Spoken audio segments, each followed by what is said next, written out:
Zapraszam na kanał Cynicznie po polsku. Dziękuję również pięknie za wszystkie subskrypcje i polubienia. Co do wizyty Luli w Chinach, może zacznijmy od tego, że ona miała się odbyć wcześniej. Z tego co pamiętam, została przełożona przez Lulę w związku z chorobą.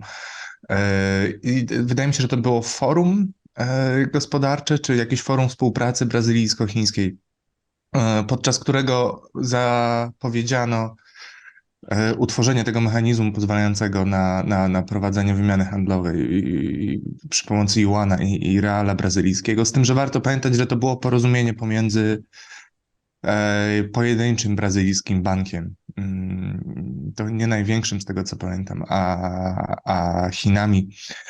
Tak jak w ogóle moim zdaniem nie dążą do zastąpienia Stanów Zjednoczonych w wymiarze 1:1 jako globalnego hegemona, czy jako państwo, które jest w stanie prowadzić projekcje siły w każdym miejscu na Ziemi i aktywnie, że tak powiem, aktywność policyjną w wymiarze międzynarodowym prowadzić. Tak samo nie sądzę, żeby dążyły do pełnej, do stworzenia sytuacji, w której może być pełna wymienialność juana, tak? Z przyczyn takich, że musieliby deregulować w znacznym stopniu gospodarkę, utracić kontrolę nad juanem. Nie wydaje mi się, żeby to było prawdopodobne i rzeczywiście nie sądzę, żeby Chiny do tego dążyły. Natomiast mm, no, istnieje pytanie, na ile uzasadnione jest w ogóle utrzymywanie teraz waluty rezerwowej czy waluty handlowej, tak, międzynarodowej w tym momencie przy komputeryzacji i tak dalej, czy nie może być zastąpiona koszykiem waluty, jak rozumiem jest ryzyko walutowe, tak, które istnieje, i problemy takie, na które napotyka się Rosja i Indie. Natomiast wydaje mi się, że rzeczywiście obiektywnie rzecz ujmując, jest coraz mniej argumentów za tym, że obiektywnie potrzebne jest istnienie waluty rezerwowej w rodzaju dolara.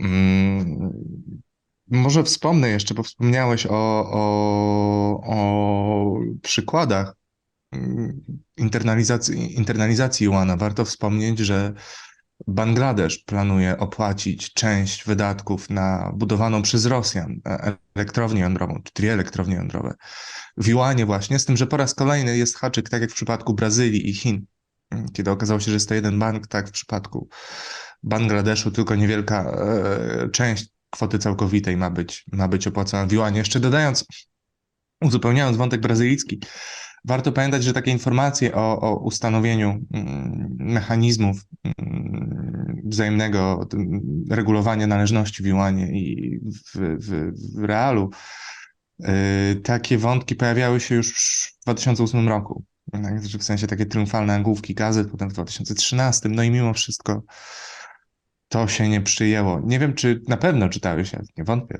książkę Raya Dalio, tą How Empires Rise and Fall. Wydaje mi się, że to był tytuł ten, kiedy opisywał różne rodzaje mikro, makro cyklów, których doświadczają państwa na drodze do pozycji hegemona albo schodząc z niej. I miał tam markery różnych przykładów potęgi hegemonicznej i tego, jak one ze sobą korelują. Poziom wykształcenia, siła militarna i właśnie posiadanie statusu waluty rezerwowej. I ten ostatni poziom waluty rezerwowej był ostatnim markerem, który spadał w momencie uwiądu jakiegoś państwa, tak, dominującego na arenie międzynarodowej. Um, Mam jeszcze, może warto wspomnieć o tym, że podczas swojej wizyty w Brazylii Lula raczył był odwiedzić siedzibę główną Huawei, sławiąc tę firmę i to, jaką rolę mogą odegrać Chiny i Huawei właśnie w tworzeniu connectivity w Brazylii. I po raz kolejny, wydaje mi się, że kluczowe tutaj nie jest to, że Huawei zbuduje infrastrukturę 5G cywilną, czy do zastosowań klientów indywidualnych, tylko że będzie uczestniczyło w budowie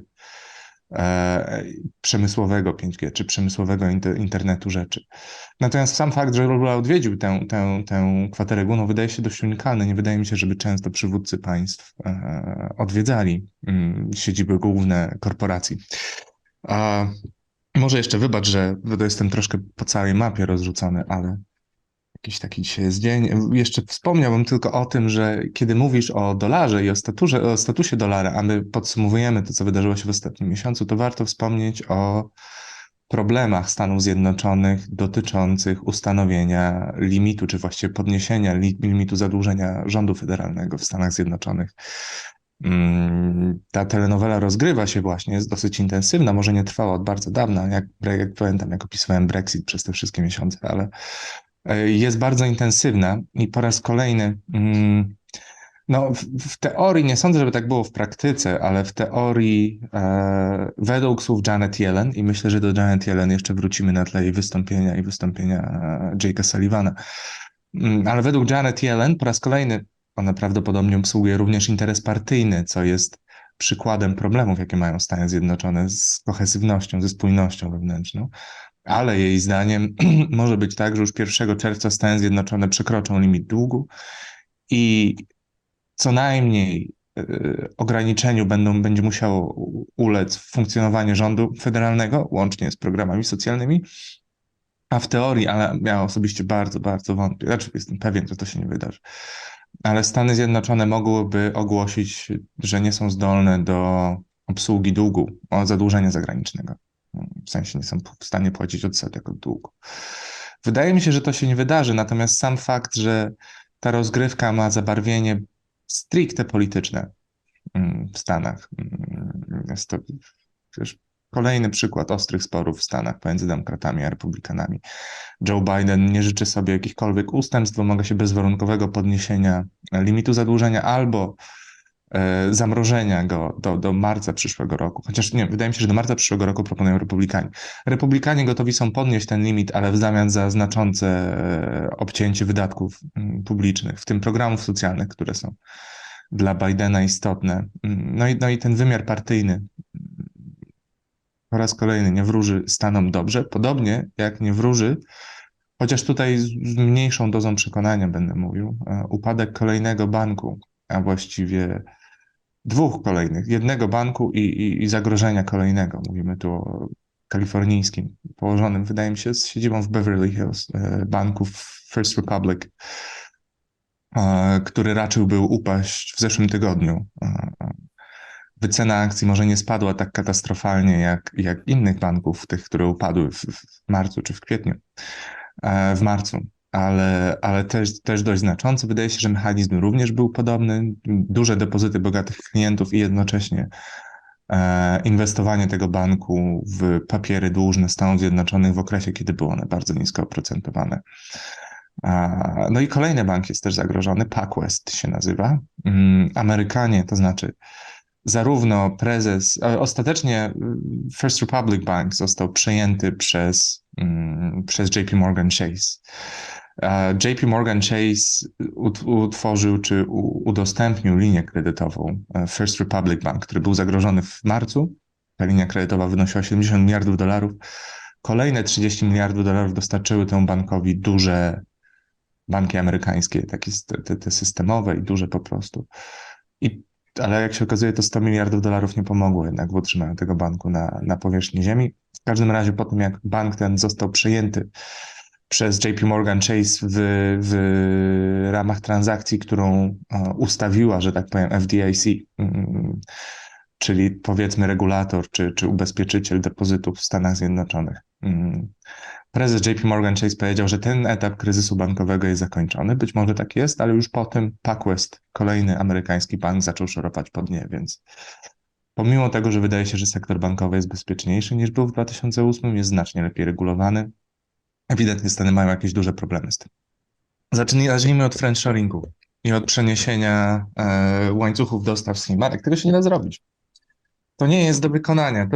To po raz kolejny dużo się mówiło o tym, jak Apple przenosi część produkcji do Indii i tak dalej. Natomiast ja czytałem ostatni artykuł Bloomberga, w którym wypowiadali się ludzie, jak sądzę, którzy byli mniej PR-owi w Apple, a bardziej byli inżynierscy i mówili, że to nie jest możliwe, że nie da się zrobić skalowalności. Tego się nie da zrobić, tak? I transportowej infrastruktury, siły roboczej odpowiednio wykształconej, całego ekosystemu dookoła tego. na pewno można częściowo to zrobić, na pewno można wypaść dobrze PR-owo, mówiąc o tym, że przynosimy produkcję z Chin i tak dalej. Może to trochę ugrać, wiesz, na spotkaniu inwestorskim czy coś w ten deseń, ale wydaje mi się, że w dużej skali to nie jest do zrobienia. Więc to jest rzecz, to jest jakby rzecz pierwsza. Po drugie, na przykład ostatnio było dużo informacji o tym, że rośnie import do Stanów Zjednoczonych z państw takich jak Indie, czy Wietnam, czy inne takie miejsca. Natomiast to ja po raz kolejny, ja nie patrzyłem aż tak dokładnie na dane makroekonomiczne, nie analizowałem tabelek, natomiast David Goldman zwrócił uwagę, że wzrost importu do USA z tych państw odbywa się jednocześnie jak wzrost eksportu z Chin do tych państw, tak? Więc jest całkiem możliwe, że tam po prostu są, wiesz, albo są relabeled te rzeczy, albo są składane i wysyłane dalej do Stanów. To nie jest zrywanie łańcuchów dostaw, tylko delikatne oszukiwanie się. Co do naiwności albo cynizmu Amerykanów, znaczy takiej nieświadomości Amerykanów tego, co mówią, tak? No, może rzeczywiście masz rację, bo przynajmniej tak odczytałem początkowo, że może oni rzeczywiście jadą, że tak powiem, na nieświadomce. I mi się wydawało to niemożliwe w moim, wiesz, dziwnym umyśle, ale być może masz rację, bo były dwie ciekawe wypowiedzi, które padły ze strony Amerykanów, o które przypomniałem sobie niedawno. Jedna to była na temat Tajwanu i tego, że oczywiście niezbędne jest zrobienie Broken Nest Strategy. Broken Nest Strategy, strategia zniszczonego gniazda, polega na tym, że jeżeli Chińczycy robią inwazję na Tajwan, to niszczymy wszystko, co posiada Tajwan cennego i można handlować tam, nie wiem, tam ananasami czy coś w ten deseń. Czyli niszczymy wszystkie zakłady TSMC i innych producentów zaawansowanych technologii na Tajwanie. I ja miałem takie wrażenie, że Tajwańczycy mogą nie być zbyt chętni, tak samo jak tak naprawdę moim zdaniem Tajwańczycy nie będą chętni, żeby stoczyć wojnę o Tajwan, bo przegrają ją, a jak ją wygrają, to będzie pyrrusowe zwycięstwo. I z tego samego powodu Chiny też, jeśli są jakieś lekcje z Ukrainy wyciągnięte, to Chiny też nie będą tym zainteresowane, bo przywracanie zbuntowanej prowincji na łono macierzy się często kończy tym, czym skończyło się dla Ukrainy, czyli redukcją państwa pasterskiego. Tak? Natomiast podczas tego panelu dyskusyjnego ktoś ze Stanów powiedział coś w stylu oczywiście jest zupełnie jasne, że jeżeli Chiny zrobią inwazję na Tajwan, to będziemy musieli zrobić Broken Nest Strategy. Tajwańczycy nie cieszą się zbytnio na tę myśl, ale musimy to zrobić, co jest po prostu niewiarygodne, bo ten gość powiedział, że w imię wygrania tej wojny przez Stany, że Tajwan może tę wojnę przegrać, ale Stany muszą wygrać, więc będzie całkiem w porządku, jeżeli przez następne 50 lat będą robili na polu Tajwańczycy czy 100. Jest okej. Więc nawet ja doskonale rozumiem, że Amerykanie chcą to zrobić, jest to w ich interesie, jest to zupełnie logiczne zagranie, natomiast mówienie o tym otwarcie, to miło z ich strony, dla nas jako analityków, ale jest to debilizm najczystszej wody, po prostu wybacz, że używam takich sformułowań. Druga wypowiedź też była ciekawa, bo tuż przed tym, jak prezydent Yoon miał udać się do Stanów Zjednoczonych, pojawiły się w Financial Times, z tego co pamiętam, informacje, że Amerykanie apelują do Koreańczyków z południa, żeby ci nie wypełnili luki na rynku chińskim, która może powstać, jeżeli Wywalą Mikrona. jeśli Chińczycy wywalą Mikrona, żeby przyjąć, Mikron to jest jeden z 3 dużych produktów, 4 pewnie, jeśli doliczymy YMTC. Żeby trochę kontekstu, Chiny wszczęły śledztwo w sprawie Mikrona. Wydaje mi się, że to dotyczy bezpieczeństwa, przynajmniej w teorii, tak? Taka jest wymówka. Faktycznie chodzi o to, żeby być może zagrozić Stanom ukaraniem, taką sankcjami, retorsjami w zamian za ograniczenia nakładane na Chiny. No tak są interpretowane, tak. Tak są, na pewno o to chodziło, ale w listkiem figowym są zagrożenia bezpieczeństwa, czy jakieś ceny dumpingowe i tak dalej. To nie ma znaczenia, ale tak formalnie Chiny grają w tę grę. I tuż przed wizytą Juna pojawiły się właśnie informacje, że Stany apelują, żeby Seul nacisnął na SK Hynix i na Samsunga, żeby nie wypełniali luki na chińskim rynku, jeżeli Mikron zostanie rzeczywiście z chińskiego rynku wyciśnięty, wyrzucony. I tu pojawia się problem, bo jak dowiecie się z pewnością z rozmów Marka Stefana z Tomaszem Smolarkiem, czy z lektury książki, którą Układ Sił przetłumaczył, to znaczy Chip War, tak? Wojna o chipy Chrisa Millera, Rynek mikroprocesorów ma cykle, takie twarde cykle, że jest skórka i jest potem zdecydowany dół. Teraz jest dół. Od jakiegoś czasu, wydaje mi się od trzeciego czy czwartego kwartału ubiegłego roku jest ciężki dół i żeby nie być gołosłowny. Samsung, przychody Samsunga, czy dochód operacyjny Samsunga spadł o 95%. W czwartym kwartale albo w pierwszym kwartale tego roku, o 95%. Wydaje mi się, że ponad 60% dochodów tej firmy robi ten jego oddział odpowiedzialny za produkcję mikrochipów. I on podczas gdy notował wielkie zyski, tam wielomiliardowe, w poprzednim roku, w tym samym okresie, w tym okresie, o którym mówił, zanotował kilkudziesięcioprocentową stratę. I po raz kolejny zanotował stratę w ogóle, są na minusie o kilkaset milionów dolarów, z tego co pamiętam. I w tych warunkach właśnie, a jednocześnie Samsung musi inwestować dalej, nie może sobie pozwolić na skasowanie inwestycji, bo tak się wygrywa, tak? Czy tak się, tylko w ten sposób się da przetrwać na tym rynku, że nawet jak jest źle, to dalej podwajasz inwestycje i kontynuujesz. I w tych realiach spadku o 95% dochodów Stany Zjednoczone apelują o to, żeby Korejczycy z południa solidarnie nie zwiększali sprzedaży, jeżeli Micron wypadnie z Chin. Stany Zjednoczone, podczas wizyty, pamiętajmy o kontekście, tak? O wypowiedziach jeszcze z ubiegłego roku, części establishmentu południowo-koreańskiego, ale już nowego rządu, o zaniepokojeniu rosnącymi zdolnościami Korei Północnej i obawami również o siłę gwarancji odstraszania, czy rozszerzonego odstraszania nuklearnego Stanów Zjednoczonych, które są udzielane Korei Południowej. I potem o styczniowych wypowiedziach Yoona, który najpierw rzucił weter, że tak powiem, że być może Korea Południowa uzna za niezbędne, czy może przynajmniej dojść do konkluzji, że niezbędne jest stworzenie własnego programu nuklearnego, a zaraz potem podwoił, że tak powiem, czy powtórzył, czy właściwie jeszcze wzmocnił swój przekaz, mówiąc, że jeżeli Korea Południowa uzna, że w jej ocenie nieuchronne jest uderzenie północno-koreańskie, to może wykonać uderzenie wyprzedzające, co jest skrajnie eskalacyjną wypowiedzią, bo właściwie stawia Koreę Północną w sytuacji, kiedy muszą użyć broni jądrowej jak najszybciej, bojąc się, że inaczej stracą ją, tak? Szczególnie, że Korea Północna ma młody i ograniczony jakościowo, jak się wydaje, i ilościowo arsenał jądrowy. No więc już niedługo po tych wypowiedziach mieliśmy wizytę Lloyda Austina w Korei Południowej, w której podkreślił on, że Stany Zjednoczone udzielają Korei Południowej gwarancji rozszerzonego odstraszania nuklearnego. No i w kwietniu z kolei mieliśmy wizytę prezydenta Yoona, gdzie została podpisana deklaracja waszyngtońska. Natomiast znasz mnie, Mark, ja jestem trochę jękliwy i dla mnie zawsze szklanka jest do połowy pusta. I teraz również szklanka jest do połowy pusta. To moim zdaniem najistotniejszym, czego mogliśmy się dowiedzieć z tej deklaracji, z całego przebiegu wizyty i z kształtu tych powtórzonych gwarancji bezpieczeństwa, których Stany udzielają Korei Południowej, jest, że da się coś osiągnąć, czego Polska nigdy robić nie próbowała.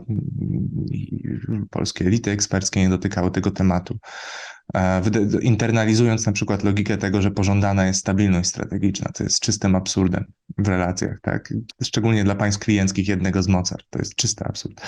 Ale nigdy nie poruszają tego tematu z takiej wrodzonej grzeczności, jak sądzę, czy strachu. Natomiast działanie Korei Południowej pokazało, że tego rodzaju inicjatywy mogą przynieść efekty, natomiast wyznaczyło też limit skuteczności tych działań, moim zdaniem. Bo to, co zobaczyliśmy, to i po raz kolejny tu jest ciekawe, bo z jednej strony mieliśmy deklarację waszyngtońską, a z drugiej strony mieliśmy wypowiedzi prezydenta Yoona i prezydenta Bidena i one nie zawsze były zupełnie spójne. To, co usłyszeliśmy to, co mogliśmy przeczytać, w deklaracji, to, że Stany Zjednoczone podkreślają siłę swoich zobowiązań sojuszniczych, podkreślają, że Korea Południowa jest objęta parasolem nuklearnym i że odpowiedź na użycie broni jądrowej przez Koreę Północną będzie miażdżąca. ale nie usłyszeliśmy, że do odpowiedzi tego zostanie użyta broń jądrowa. Tego w deklaracji waszyngtońskiej nie było. Co zresztą zupełnie zrozumiałe. Stany Zjednoczone nie mogą sobie pozwolić na brak elastyczności, tak, w tego rodzaju deklaracjach. Ta deklaracja waszyngtońska podkreśla również, że Republika Korei, to jest oficjalna nazwa Korei Południowej, w pełni ufa amerykańskim gwarancjom rozszerzonego odstraszania nuklearnego, zamierza dalej uczestniczyć w traktacie o nieproliferacji broni jądrowej, innymi słowy, formalne zapewnienie, że nie będą próbowali potrząsać czy przewrócić szachownicy. Okej, po raz kolejny ja może zacytuję, że fragment o bezpośrednich gwarancjach mówi, że jakikolwiek atak na Republikę Korei ze strony KRLD, i zostało tu wymienione tylko KRLD, nie na przykład Chiny, spotka się z szybką, przygniatającą i zdecydowaną odpowiedzią.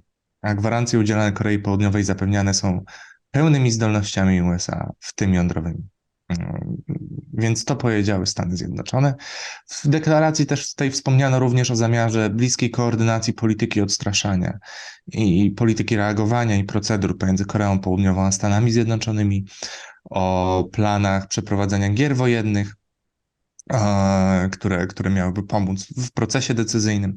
Tridenty to jest jedyny środek przenoszenia rozmieszczony na okrętach podwodnych. Do Obamy Stany Zjednoczone miały jeszcze Tomahawki wyposażone w broń jądrową. Teraz ten program chce skasować Biden. Znaczy, ten program został skasowany przez Obamę. Trump nakazał stworzenie następcy Tomahawka wyposażonego Slickem, to się nazywa Slickem N, czyli Sea Launch Cruise Missile Nuclear.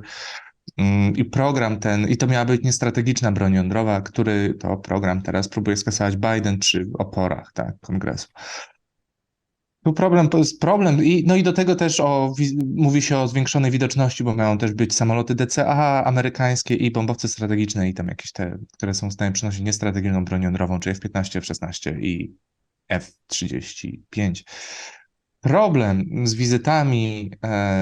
wizytami tego okrętu podwodnego polega na tym, że rakieta Trident to jest broń strategiczna. Ona nie jest przystosowana tak naprawdę do demonstracji determinacji. Nie mówię już o użyciu, ale nie da się tych rakiet w konstruktywny sposób użyć. One mają mówi się, bo to są tylko, osintowe informacje, ale mówi się, że mają zasięg minimalny na poziomie 2500 kilometrów.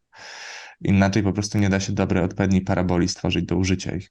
W pewien sposób w zasadniczy sposób osłabiają triadę, bo tak naprawdę kluczowym elementem triady, gwarantującym uderzenie odwetowe, tak, są właśnie okręty podwodne. Które trudno zlokalizować właściwie. Tak, Jest to tak. bardzo, bardzo trudne. Tak. Swoją drogą największym czy ogromnie destabilizującym czynnikiem mogłoby być utworzenie jakichś nowych systemów pozwalających na dobrą lokalizację okrętów podwodnych o napędzie jądrowym. To mogłoby w sposób skrajny zdestabilizować to równanie. Podobnie zresztą jak powstanie trójpolarnego systemu mocarstw jądrowych o dużym potencjale, to co obawiamy się, że będzie miało miejsce, tak? To znaczy Stany, Rosja, Chiny. Diady, takie dwusystemowe systemy, aranżacje są stabilne. Trzystronne są z zasady niestabilne. Więc usłyszeliśmy to. Usłyszeliśmy z kolei podczas konferencji prasowej, że prezydent Yoon nieco inaczej patrzy na te gwarancje, a przynajmniej to komunikuje, bo jest jasne, że on wie, co się dzieje, tak? Nie sądzę, że miał jakieś specjalne złudzenia co do tego. Więc podczas konferencji prasowej powiedział, że w przypadku użycia broni jądrowej przez KRLD Stany Zjednoczone odpowiedzą z pełną siłą, wykorzystując wszystkie zasoby należące do USA, w tym broń jądrową. I po raz kolejny widzimy tutaj tą dynamikę, tak? Dynamikę relacji, próbę wykręcania sobie wzajemnego rąk, odbywającą się w bardzo dobrej atmosferze. Wydaje mi się, że... Wręcz śpiewająco bym powiedział. Tak, dokładnie.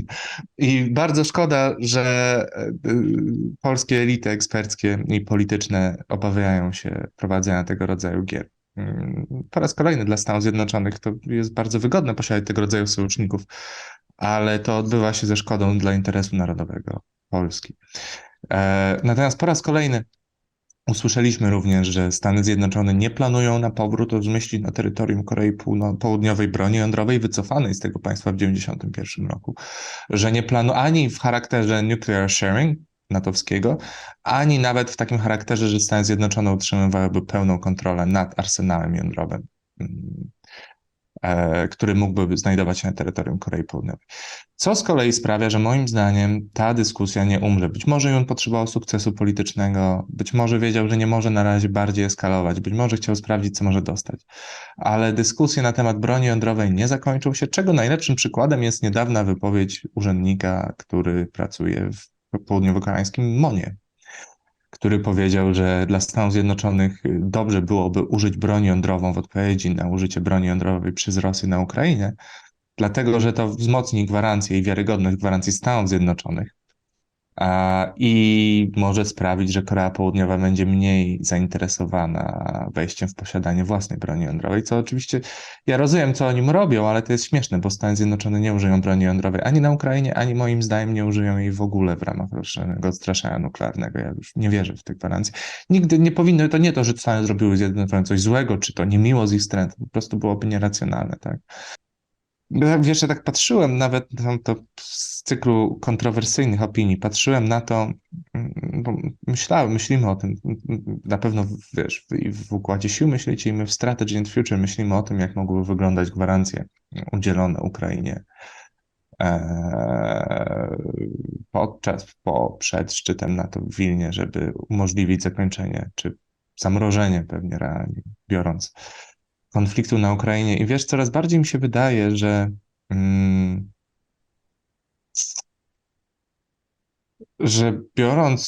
gdyby spojrzeć na relacje Rosji i Polski jak bipolarne, w diadzie, jako rywalizacji, to nie jestem przekonany, czy te gwarancje są w ogóle osiągalne, czy będą potrzebne. Bo w gruncie rzeczy po raz kolejny wszystkie rosyjskie groźby są kierowane do USA. I są kierowane po to, żeby tak naprawdę Amerykanie nacisnęli na Polskę w ramach terminacji konfliktu, tak? Rozumiesz? Kiedy konflikt miałby eskalować zbyt mocno. Jeżeli tych gwarancji w ogóle by nie było, nie bylibyśmy nimi objęci, to ja po raz kolejny przypominam o badaniach naukowych skuteczności tego rodzaju gruźb wymuszających, nawet przez państwa posiadające broń jądrową wobec państw, które jej nie posiadają. One były bardzo skuteczne. I nikt nie użył, Izrael nawet nie użył broni jądrowej podczas wojny Jom Kippur.